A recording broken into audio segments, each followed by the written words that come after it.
Hello guys, and welcome to the chocolate room with me, Ollie the Choc. Now I'm going to show you how to temper chocolate. Whether you've got one of our chocolate making kits or not doesn't really matter. I'm just going to pinch the chocolate out of here. Now I've done many chocolate parties in the past, therefore worked under pressure. I have to temper the chocolate really quickly and I have to make sure the chocolate sets perfectly. That is what tempering is all about. So we have to melt it, but we have to make sure it's a nice cool liquid and not even slightly warm. The reason for that being because when the chocolate's tempered, it shrinks slightly and that's how it releases from the mould, has a good shine and a good snap, therefore a smooth texture. So the opposite of that, if the chocolate isn't tempered properly, either it hasn't been cooled down enough or it hasn't been cooled down the correct way, will mean that it will have a dull finish and it will crumble rather than snap. It will have a grainy texture, so we want to avoid that. Now then, I'm going to be using a regular domestic microwave, full heat. For me, this is the quickest way to do it. Microwavable bowl, plastic is better because it doesn't retain as much heat. So if you're using a chocolate bar, save at least a third of that bar. Therefore you've got some solid pieces to add that back in. It'll make more sense in a minute. I'm going to continually melt the chocolate in the microwave, taking it out at intervals of like 10-15 seconds, just keeping a really close eye on it. Now the microwave will penetrate the middle of the chocolate, so that's where it's most likely to burn. As you can see, I just keep moving it around, distributing the heat so that doesn't happen. By the way, if that does happen, all you need to do is just isolate the middle and you'll find a congealed blob of burnt chocolate. It's where the sugar has over-crystallised. All you're going to do is just spoon that out and dispose of it safely.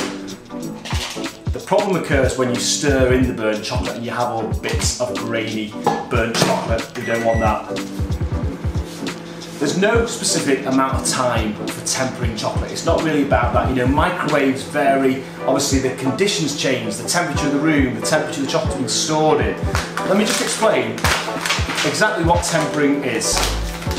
Right, so our chocolate comes from Belgium. It's made using cocoa butter, cocoa solids, milk and sugar. That's milk chocolate anyway. This has got a snap. I don't know whether you can hear that, but it's got a great snap to it. A real solid structure.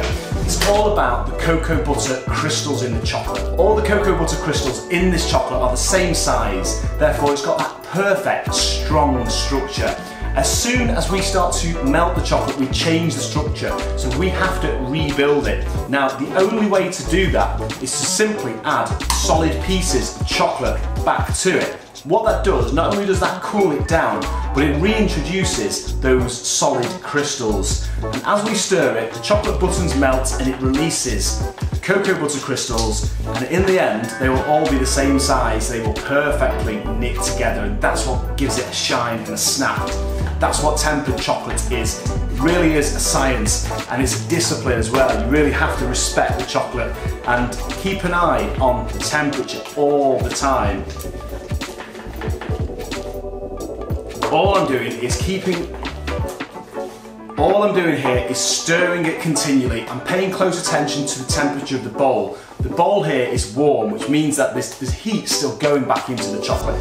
Even though I've not put it back in the microwave, there's still heat travelling through into the chocolate. So to counteract that, to balance that out, I'm making sure that we've got lumps in the chocolate, okay? We've got chocolate buttons in here, which are going to cool it down.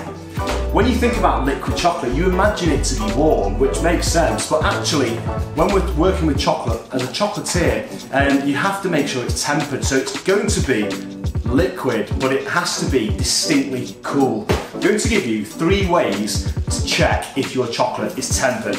Okay, first method. Simply get a piece of greaseproof paper. I recommend that it's a neutral surface rather than, you know, a cold surface like granite or stainless steel, because that can trick you. You're going to just splash some chocolate onto the greaseproof paper. Okay, and that's good fun to do as well.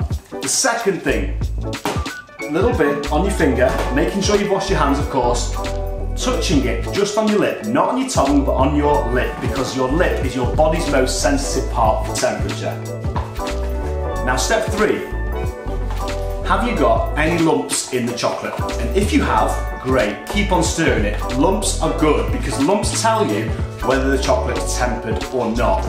If you've got no lumps in there, I would always suggest putting at least one chocolate button in and stirring it just to test whether that chocolate button melts or not. If that chocolate button doesn't melt within a couple of minutes and the bowl isn't warm anymore, that's usually a great indication that the chocolate is cool enough, but it's always worth doing that.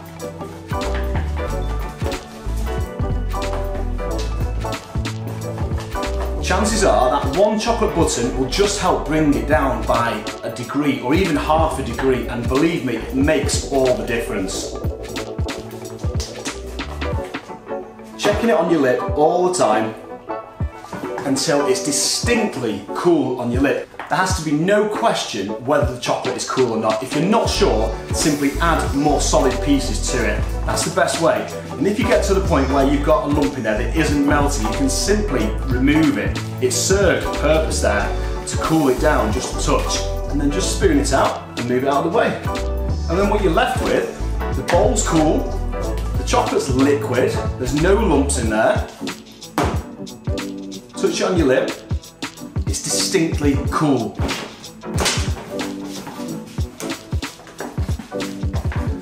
You will know. If you're not sure, add more solid pieces.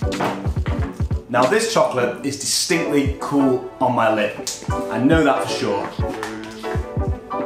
So I'm going to splash it onto the greaseproof paper just to double check. It's always nice to just be sure, to be certain before you start taking time to create something. Just know the chocolate's tempered. It gives you peace of mind, and then you can start to unleash your creativity. So a chocolatier is somebody who makes different shapes out of chocolate, and once you've got the skill of tempering, as far as I'm concerned, you are a chocolatier. So let me just see how we're doing here. This first one is, as you can see, I don't know if you can see, it's still got a shine to it and it's still really soft.